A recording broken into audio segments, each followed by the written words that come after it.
and Career School, Playgroup onwards, providing modern education with values for decades. Admission open for all the classes in Misir Pokhara, Madwadi, Dasashamed branches in Varanasi.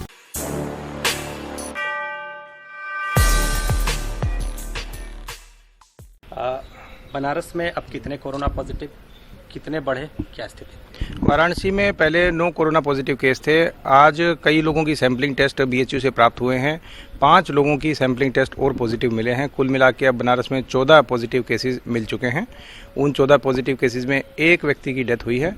बाकी 13 जो लोग हैं उनमें से 5 लोग ठीक हो गए हैं और 8 लोग हमारे पास यहाँ पे आइसोलेशन वार्ड में हैं। जो 5 नए केसेज आए हैं उनका सभी का संबंध जमात से ही है।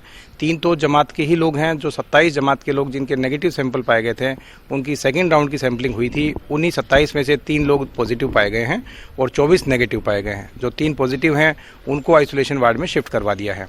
इसके अलावा भी 2 केसेज और पॉजिटिव मिले हैं, उनका भी संबंध जमात के लोगों से है। जो हैदराबाद और कर्नाटक के जमात के लोग हमारे वाराणसी में यहाँ पे आए हुए थे, उन्हीं के द्वारा इनके घर में स्टे किया गया था। 2 दिन के स्टे के उपरांत वे फिर दूसरी जगह पे रहे। जिनके घर में स्टे किया था उन्हीं में एक 19 साल का बच्चा और एक 21 वर्ष की लड़की, उन 2 को पॉजिटिव पाया गया है। तो ये 2 पॉजिटिव केस मदनपुरा जो हमारा हॉटस्पॉट एरिया है उसी के बफर जोन में पांडे हवेली से बिलोंग करता है। ये 2 केस और 3 केस जमातियों के नेगेटिव टू पॉजिटिव कन्वर्जन के, ये 5 केस नए ऐड हुए हैं। लेकिन इसके साथ ही 3 ऐसे भी केसेस हैं जो पहले पॉजिटिव थे और आज उनकी सेकंड नेगेटिव रिपोर्ट आ चुकी है। तो पहले से जो केसेस यहाँ पे थे उनको और वर्तमान के केसेस को मिलाते हुए अब तक 14 पॉजिटिव केस आए। 1 की डेथ हुई है। 5 लोग हैं जो पॉजिटिव से नेगेटिव हो चुके हैं और 8 लोग हैं जो आइसोलेशन वार्ड में हमारे यहाँ एडमिट है। सर, हॉटस्पॉट की बात करें तो कितने हॉटस्पॉट अब बढ़ के हो गए हैं? चेंज किया जा रहा है, वो कितने हो गए? वाराणसी में अब तक 4 हॉटस्पॉट एरियाज थे, उन्हीं के बफर जोन कल से बनाए गए थे और उनको आज एक्सटेंशन किया जा रहा था। लेकिन आज जो 5 केसेस मिले हैं उनमें एक केस एक नक्खी घाट एरिया का है। वो नक्खी घाट के एरिया को अब 5वां हॉटस्पॉट और बफर जोन बनाना पड़ रहा है। उसका कार्य चालू है। शाम तक उसको भी हॉटस्पॉट और बफर जोन बना दिया जाएगा।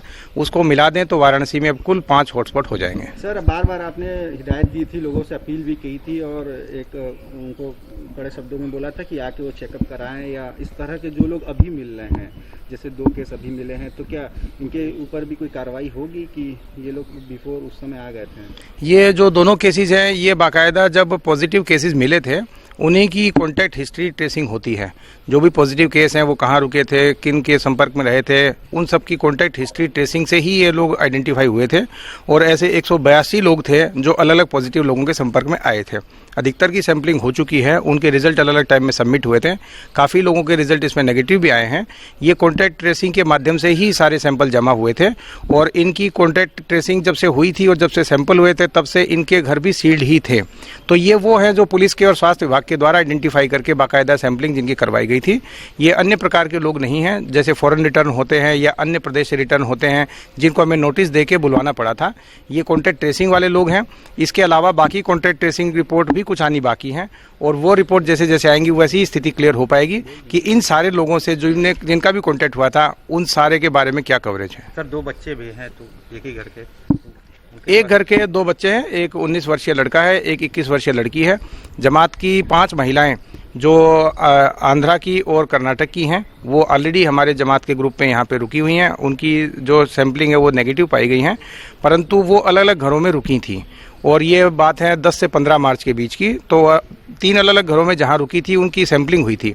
ये उनमें से ही एक घर है जिनके 27-28 लोगों की सैंपलिंग हुई थी और उस पूरे घर में केवल इन 2 बच्चों के सैंपल हैं वो पॉजिटिव आए हैं, बाकी सबके नेगेटिव हैं।